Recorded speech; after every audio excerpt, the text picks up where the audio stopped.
একসময় আমাদের খুলনা শহর ছিল সন্ত্রাসের রাজ্য। সেখানে একজন কুখ্যাত মানুষের নাম শুনলেই মানুষ ভয়ে শিহরে উঠত, আর তার নাম হচ্ছে এরশাদ শিকদার। খুনি থেকে হয়ে উঠেছে খুলনার দণ্ডমুণ্ডের কর্তা। আজ ভিডিওতে আমরা জানব তার ভয়ঙ্কর উত্থান পতনের গল্প। এরশাদ শিকদারের জন্ম 1950 সালের ঝালকাঠির নলিচিটি উপজেলার মাদারঘোনা গ্রামে। তার বাবার নাম বন্দে আলী। ছেলেবেলা থেকেই দরিদ্রর সাথে লড়াই করেছে। 67 সালে কিশোর বয়সে খুলনায় চলে আসেন। প্রথমে রেল স্টেশনে পুলিশ সহকারী হিসেবে কাজ করতেন। সেখান থেকেই ছোটোখাটো চুরি ডাকাতিতে জড়িয়ে পড়ল। নামই হয়ে গেল রাঙাচোর। ধীরে ধীরে সে একটা বাহিনী গড়ে তোলে। খুন, চাঁদাবাজি, অত্যাচার, ধর্ষণ কোনো কিছুতেই তার হাত কাঁপত না। খুলনার অনেক প্রভাবশালী মানুষ তাকে ভয় করেছে এবং তার হাতে নৃশংসভাবে হত্যা হয়েছে।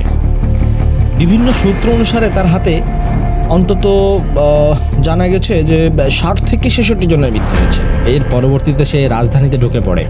প্রথমে জাতীয় পার্টি, পরে বিএনপি, তারপর আওয়ামী লীগে যোগদান দেয়। আর রাজনৈতিক ছত্রছায়ায় তার অপরাধ আরও বাড়তে থাকে। খুলনায় তার কথাই ছিল আইন। তার কথাকেই আইন মানা হতো। যাকে ইচ্ছে তাকেই খুন করত, যাকে ইচ্ছে তাকেই তুলে নিয়ে আসতো, যার কাছে ইচ্ছে করতো তার কাছের থেকেই সে চাঁদা তুলতো। মানুষ তাকে খুলনার গডফাদার হিসাবেও ডাকত। 1999 সালের 11ই আগস্ট পুলিশ তাকে গ্রেপ্তার করে। গ্রেপ্তারের বিরুদ্ধে একের পরে এক মামলা উঠে আসে।